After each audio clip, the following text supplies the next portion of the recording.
Hey, welcome to Graphic Policy Television, GPTV. I'm Brett. In my hands is Genderqueer, a Memoir Deluxe Edition by Maia Kobabe.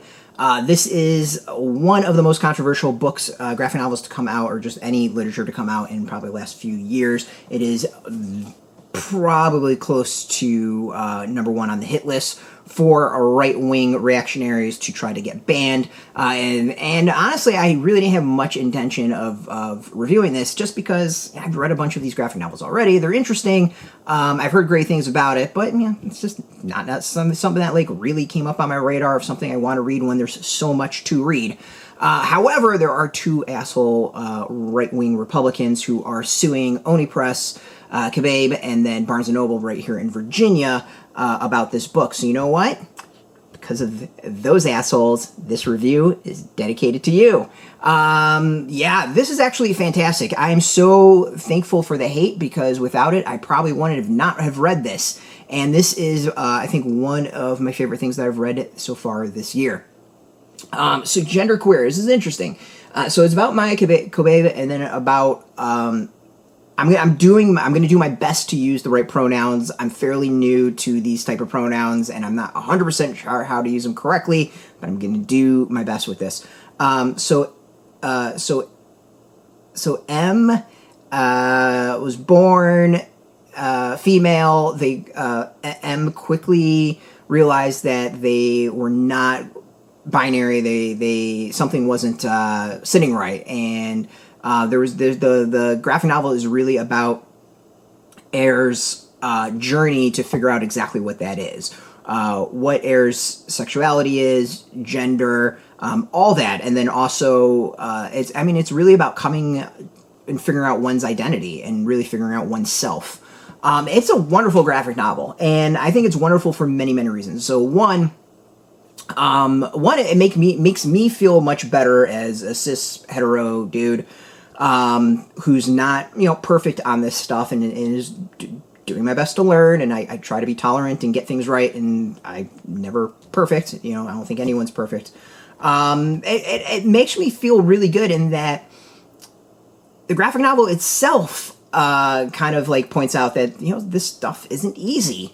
Even the people going through it often struggle with figuring out specifics, and things change, and everything's on a spectrum, and it's a journey, and it makes me feel better in that as an ally, I feel like it's a journey. This is something that I'm learning, and I kind of feel after reading this, I personally feel a bit more relaxed in that, like, I'm not going to be perfect all the time, and it's okay. Don't be offended by being corrected, and do your best type of stuff.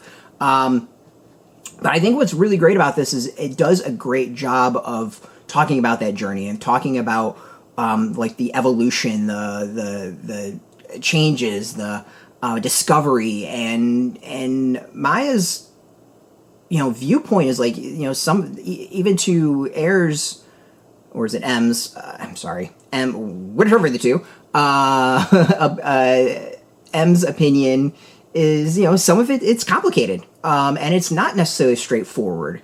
And, to me, reading that, I think it made me more comfortable being like, no, it's not as straightforward. Like, there's, dozens of different labels that people can use. Like, that's not the thing. It's more of a, what is someone? How do they view themselves? Someone, just because someone doesn't see themselves as, whatever gender they were born into, doesn't mean they're automatically like another gender. And just because maybe they, a girl, someone born girl or woman, leans more towards masculine stuff, doesn't mean that they want to be a boy or a man. It's much more complicated by that, and there's much more gray. And I think that as someone on the outside of this, obviously I've never experienced any of this, and that made me actually feel more comfortable and more understanding of being like, it's not a simple, I'm just, this isn't right, I'm a trans man. Like, no, you could be non-binary, but still, dream of having a penis. Like, that is possible. And the other thing that I think is really great is not just going through the terms and like that discovery of it. Like, it really feels like Maia is going through and trying to find what fits. You know, what's great is towards the end is like there's some explanations about that. Like we get a some more of the like the scientific aspects of it as to what some folks are thinking when it comes to trans individuals or you know, what's happening. And the scientific explanation is actually really interesting, is that it's really close to kind of how I view it and try to explain to others who might not get it. And I think it's really, really cool. It's a fantastic graphic novel in that it's very I wouldn't call it blunt, but just honest. And it's, you know, you feel the creators hesitation. You know, this isn't a comfortable thing to talk about, and this isn't a comfortable thing to discuss with others. So to me, you know, discussing with the public in a graphic novel is super brave. And the other is like, you know, it shows you know, some very like non-judgmental of people who screw up and don't get it right with, you know, maybe pronouns or gender or any of that. But at the same time, it shows like that does hurt, and that, you know, it does make individuals uncomfortable, and, you know, that type of thing of being like, you know, do you rock the boat? You know, or do you take with the uncomfort? How do you deal with that? I mean, I think it's really, really interesting in that, you know, for those who might not be trans, might not be LGBT, I'm sorry. You know, it's a great, it introduces you to these things and shows you why some of these things matter. And I think it also, what's great about it is it does discuss a lot of the gray area. I mean, I think one of the things that really stood out was a woman, Maia is working in like a class, art class for girls, and a woman comes up to her and was like, it's so great that these girls have another woman to look towards.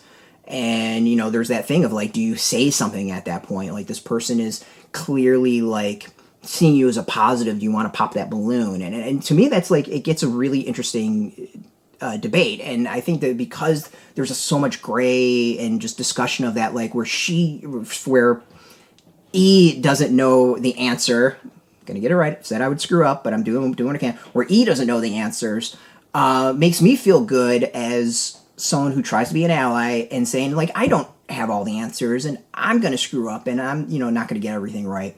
So I think it's absolutely wonderful. It's fantastic. You know, if you have someone going through this is a great read. If you have, you know, if you want to learn more about genderqueer, this is a great read. It's educational. It's super educational. And it's very like enlightening and, you know, makes, I would say, it's going to sound weird, it makes me more comfortable.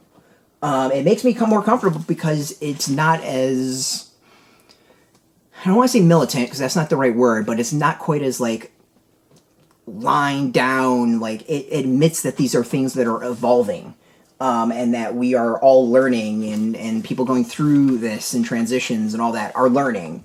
And, you know, what's true today might not be true tomorrow with them. And I think that's just, it's really nice to see that, and hear someone that is, you know, genderqueer talk about that, and not so much of the like, you need to get it right because X, Y, and Z. There is a like, I don't necessarily get it right.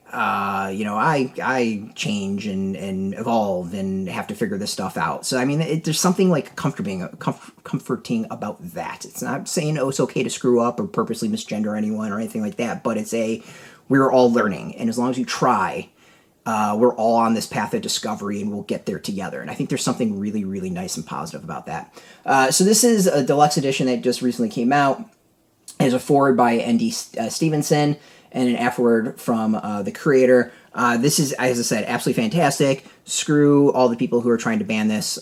You suck hardcore. You are fucking horrible people and bigots. Go get this. We got a link beneath this video. You can go get it at Comic Shop. Put in your zip code, tell the comic shops near you. No shop, no problem. We have some links where you can purchase your own. There'll be affiliate links, so you can purchase through that, and we do get a small percentage by doing that. You'll support our site, so thank you. Just watching our videos support us, so thank you for that. If you are into graphic novels, comics in general, check us out every single day at graphicpolicy.com. We're on Twitter, Facebook, YouTube, Tumblr, all at Graphic Policy, keeping it nice and consistent. Until next time, keep reading the comics and keep it geeky. Hey, thanks for watching the previous video from Graphic Policy Television. Just by watching, you help support our site. Thank you so much. Now, if you're watching these videos, you probably care about geeky things like movies, television, comic books, toys, games, video games, you name it. You can go and subscribe right now to our YouTube channel to stay in touch and catch all the new videos, or check out our website at graphicpolicy.com. There's a nice link on this end of the video. But as always, thank you for watching. Keep on rocking and keep it geeky.